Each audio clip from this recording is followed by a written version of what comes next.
You get to L.A., Shaq, and people always talk about Shaq's generosity. It was reported that Shaq gave you a sum of money to go get laced out.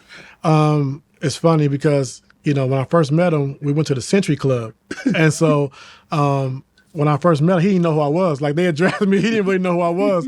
And then Uncle Jerome, like, man, that's the guy we just drafted from. Right. He's like, oh, okay. Like, whatever. He said, all right, well, just come to the house tomorrow. I'm going to have my chef cook and just come by. And so I said, all right. So I brought a couple of my guys. We go to Shaq's house. Man, a hell of a spread. We eat good. And so we just sitting around talking. And he's like, all right, here, before you leave, hold up. So he goes to the back, comes out with $10,000, like, here, go shop and get yourself. I was like, what? He's like, yeah. I was like, man, I can't pay this back. Like, it's lockout. I'm getting half my money. Like, he's like, no, just keep it. Don't worry about it. Just keep it. Damn. Like, that's the kind of guy he was. Like, bought Mark Matz in the truck, like, because he wasn't getting around. Right. But, like, that's who he was, man. Like, Shaq would give you anything. He took care of a lot of people. And, like I said, he don't get a lot of credit for that, but I mean, he's always been like that.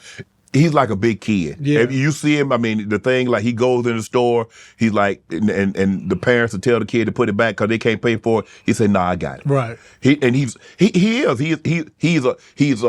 oversized, he's a 50, I think Shaq's probably 50, 51, 52, but he's a big kid. Yeah. He's a big kid that wants the best for everything, everybody. Everybody, yeah. But he a prankster, though. Oh, a super prankster. So, one time, Devin George, we're on the team and Shaq had told him to do something. He didn't do it. Uh-oh. And so usually he'd like wrap a towel around his hand. He'll punch you and beat you up until, till you surrender.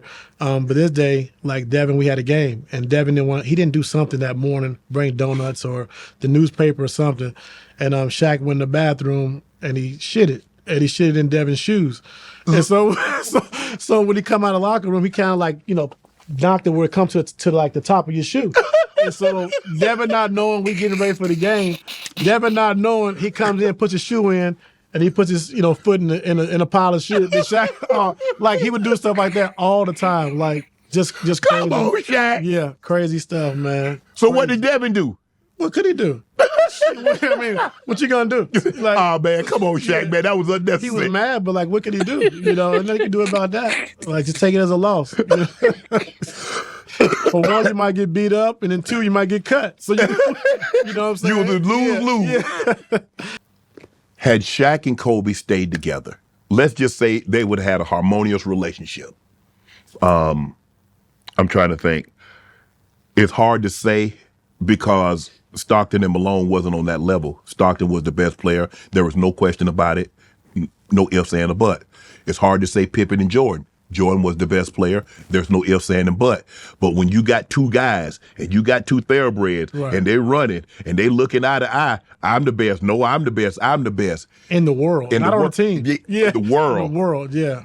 Had they been able to coincide, let's just say for another 3 years, how many championships do you think they win? They could have won 8.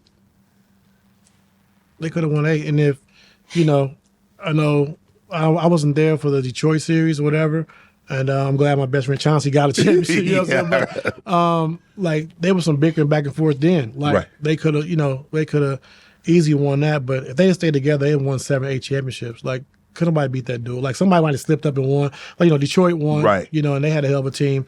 And the job they did was phenomenal. But okay, if you leave outside that year and come back the next 3, nobody's beating them. If it had been a situation, I think the best situation we can use in this situation, T. Lue, is Kareem and Magic.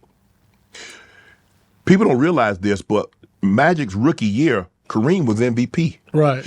Magic was Finals MVP. Right. But as they started to progress, Pat Riley said, "I need more from you." He called him Buck. Mm-hmm. That's what he called Young Buck. Yeah. He says, "I need more scoring from you." Magic asked Pat Riley to his face, "You run that by Cap?" Did you clear that with Kareem? Right. Because Kareem, he gonna get that thing down on the block. He said, "I'd run it by him." If they could have had that type of relationship, I don't think nobody beat them. No. I think they might like the Bulls won 3 and then took 2 years off. Yeah. If they'd have had a Kareem and Magic type of relationship, I don't think nobody could beat them. No, and I'm mad they didn't. I'm mad because That was greatness. Like, you And we about, might have never see that again. No, never. Because it's a perfect situation, T. Lue, because you got a big and a little. Right. It's a guard and a center. Yeah. And you're never gonna get somebody Kobe skill with Shaq dominance. Right. You saw it. Right. I'm glad I saw it. Me too. I'm glad I was a part of it. I'm glad you was a part of it. Yeah. You got an opportunity to see it up close and personal. How dominant was it on every night? Shaq gonna give you 30, Kobe gonna give you 27. Yeah.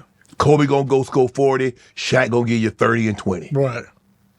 To watch that every night, and because back then teams have about 4 or 5 bigs, because 2 bigs he fouled them out. Wow. That's easy. That's barbecue chicken. Yeah, foul trouble the first 3 minutes. Like the starting center is out of the game in the first 3 minutes. And what they don't understand is when you go to Hack-a-Shaq, which is cool, now you in a bonus with 6 minutes to go. Now Kobe goes to work. So any hand check, Kobe's going to the free throw line. You know, so like, man, come on, man. Like it just was.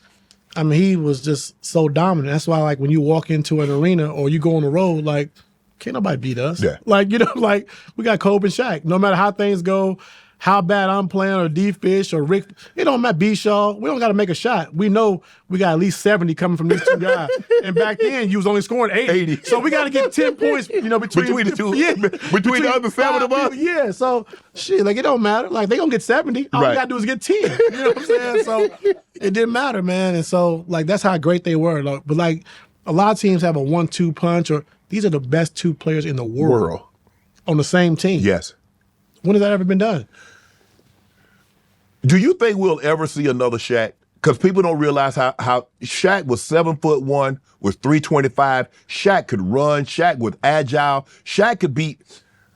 I'm trying to think of somebody that size. Maybe Wilt, but I didn't see Wilt play. That's the only person I could think of that was that size that could get up and down the court. Right. But people don't realize how athletic Shaq was. Oh, man. He was super athletic. Like, take out the glass, push it, go full court, no look passes, and just seeing like how he moved. Like he, people give him, stuff about being in the pick and roll, like, whatever. But like he was agile. Like he can move, he can side to side laterally, he can up and down, he can do whatever you want. And to be that big and be that dominant, like we'll never see that ever again. No. I mean, I don't how? No. Like not a guy his size that can move like that. Right. You look, there are guys, Jokic can make better shots, can, that and Joel Embiid. Yeah. But I'm talking about his size, his ability. Nobody will ever be that dominant again. Never. Nope. Dude, if you were the coach, let's just say I'm going to make you Phil Jackson, and you're the coach of Shaq and Kobe. How do you keep them together? How do you make peace? Whatever it takes. Right? No, seriously, you can't lose that. Like that changes people's lives forever. Not just Shaq and Kobe, what Phil's already Phil, but the organization, right? All of us role players, like that changed our lives forever. Mm-hmm. Like you keep those guys together, and you get a chance to win 6, 7, 8 championships, like in LA. Right. Like, come on, man. Like, no better thing. And so, whatever I had to do, whatever I had to say, I was gonna do it. And so you had to. Like, there's no way you can lose Shaq. Right. Like, they had to stay together. And so that was just very disappointing, especially all the success that we had. Right. It was disappointing to see that happen. I think the thing for me is that Shaq replaying in his mind saying he wish he had done things different. Because he knows. He knows he left at bare minimum, he left 2 championships with the Lakers on the court. He knows that. Right. He knows it. I think more than that. But yes, at minimum. Yeah. And so now he sees all these guys winning MVPs and winning titles, and he's like, and people start talking about, well, he's up there. He's like, hold on, wait a minute, y'all forgot about me. I don't know how. There's never, like I said, it's never going to be a player like Shaq ever again. No, not that size, not that athleticism, not that dominant. No, never. No. And so, like I said, I just sad that it happened, the way it did, because they were supposed to be together forever, right. In my eyes, What was Kobe like in practice? Because everybody say, like, look, Lue will tell the story that he made him take off his shoes because they was bull jiving in the game. They didn't play hard. What was he like in practice? Because we heard the Last Dance, Jordan, how he swung on Steve Kerr, that he was not afraid to approach guys, get in guys' face to make sure everybody was giving their best effort. Not in the game, but practice. What was Kobe? What you saw in the game? That's how Kobe every single day. every single day. He wanted to be the best player every single day in practice, in the game, and that's just how he competed, you know. And so every time we got a new player, like, you know, Glenn Rice, and Glenn Rice was a bad dude, you know, Cole wanted to play one-on-one to show him, like, this is my team. You know, we got J.R. Ryder, same thing. Like, J.R. Ryder got there. He wanted to play him one-on-one, show him this is my team. Like, used to, you know, because you used to be mad over there, but not here. Yeah, and so that's just who he was. Like, competed every single possession, every sprint, every drill. Like, he wanted to be the best, and that's no bullshit. Like, it's every single day he was the same person. What you see in the game, you saw in practice every single day. Want to join Club Shay Shay? Become an official member by hitting that subscribe button, where you never know who's going to be joining us for drinks and conversation. Don't be late to the party, because you know we like to do something before 2 something.